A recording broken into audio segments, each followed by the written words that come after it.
Students, आज हम बच्चों एक ऐसा क्वेश्चन डिस्कस करने जा रहे हैं जो आपको हर मैथ्स के क्वेश्चन पेपर में दिख ही जाएगा। So let's start with the question that is prove that √3 is an irrational number. हमें इस क्वेश्चन में प्रूव करना है कि √3 क्या है, इरैशनल नंबर। सो बच्चों, पहले मैं आपसे इसकी बॉडी शेयर कर देती हूँ, then we will start with the question. So हम क्या करेंगे बच्चों, सबसे पहले हम जो प्रूव करना है उसके ऑपोजिट मानेंगे। दैट इज हमें क्या प्रूव करना है कि √3 इज एन इरैशनल नंबर। तो हम इसके ऑपोजिट दैट इज क्या मानेंगे कि √3 इज अ रैशनल नंबर। फिर हम ठीक है मान लेंगे, फिर हम जो रैशनल नंबर की प्रॉपर्टीज है वो सारी बातें लिखना चालू करेंगे। बट एक स्टेज ऐसी आएगी जहां पर ये रैशनल नंबर की प्रॉपर्टी क्या चले जाएगा, ऑपोजिट चले जाएगा, उसकी प्रॉपर्टी के अगेंस्ट चले जाएगा। तो आप बोलोगे ऐसा क्यों हुआ? क्यों हुआ? क्योंकि आपने जो माना था, क्या माना था आपने, इसका ऑपोजिट दैट इज रैशनल जो माना था वो गलत माना था। It must be an irrational number. So आइए बच्चों इसको स्टार्ट करते, कैसे करना है। सो आपने सबसे पहले क्या बोला, जैसे कि मैंने आपसे बोला आप इसका ऑपोजिट मानोगे, दैट इज आप क्या मानोगे कि ये एक रैशनल नंबर। मान लिया आपने रैशनल नंबर। अच्छा, रैशनल नंबर की एक प्रॉपर्टी होती है कि they can be express in the form of a by b, that is fraction वाली फॉर्म में, जहां आपका जो b है it can never be equals to 0। साथ ही साथ जो एक मोस्ट इंपॉर्टेंट प्रॉपर्टी है कि इन दोनों के बीच में कोई भी कॉमन फैक्टर नहीं होता 1 के अलावा। इन दोनों के बीच में कोई भी कॉमन फैक्टर नहीं होता 1 के अलावा।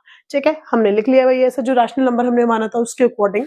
देन आपने क्या करा, क्रॉस मल्टीप्लाई करा। जैसे ही आपने क्रॉस मल्टीप्लाई करा ये आया, फिर उसके बाद आपने करा दोनों को स्क्वायर कर दिया, दोनों को स्क्वायर। अच्छा, अगर आप ध्यान से देख पा रहे हो, यहाँ जो 3 है ये मल्टीप्लाई में है, इधर किस में जाएगा बेटा, ये डिवाइड में जाएगा, यानी कि 3 डिवाइड्स a स्क्वायर। अब आपकी बुक में एक थ्योरम है, अगर कोई नंबर किसी चीज के स्क्वायर को डिवाइड करता है तो ये उस नंबर को भी डिवाइड करेगा। तो हम बोलेंगे भाई 3 डिवाइड्स a ऑल्सो। ये मेरे पास हो गई फर्स्ट इक्वेशन, इसे मैंने फर्स्ट पार्ट मान लिया। अच्छा, आप क्या करोगे, आपको ध्यान रखना है, यहाँ पर देख लो आप a अकेला छूट रहा है, यहाँ a सिंगल है, यहाँ पर ये 2। तो आपको ये याद करने का तरीका है कि आप इसके जगह क्या पुट करोगे, a इक्वल्स टू 3c। आपने 3 क्यों लिया, क्योंकि आपको √3 प्रूव करना है। In case you have to prove √5, तो आप लोगे a इक्वल्स टू 5c। अगर आपको √7 लोगे गिवन है प्रूव करने को, तो a इक्वल्स टू 7c। फिर मैंने ये यहाँ रख दिया, इस जगह रख दिया। अगेन फिर जैसे उन्होंने बोलता वही कर दिया, एक ही जगह 3c रखा, स्क्वायरिंग कर दी, ये 3 मल्टीप्लाई से इधर डिवाइड में चले गया। कैन यू सी, यहाँ पर आपके पास आ गया b square equals to 3c। ठीक है, इतना आ गया। यहाँ जो 3 है बेटा ये उधर किस में जाएगा, डिवाइड में जाएगा। अगेन 3 डिवाइड, इसका मतलब क्या कर रहा है, b स्क्वायर को डिवाइड कर रहा है। तो यानी कि अगर कोई वही वाली सेम थ्योरम से अगर कोई चीज किसी नंबर के स्क्वायर को डिवाइड करते हो तो it will divide that number also, right. So ये जो 3 है ये b को भी डिवाइड करेगा। तो कैन यू सी a और b का कॉमन फैक्टर निकला है। क्या कॉमन फैक्टर निकला है, 3। जबकि हमने क्या माना था कि ये रैशनल नंबर है, तो इन a और b क्या होंगे, को प्राइम्स होंगे।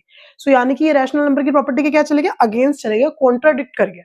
तो ऐसा क्यों हुआ बच्चों, हम ऐसा बोलेंगे, हमने जो माना था, क्या माना था कि it is a rational number, ये जरूर हमने क्या करा था, गलत सपोजिशन लिया है।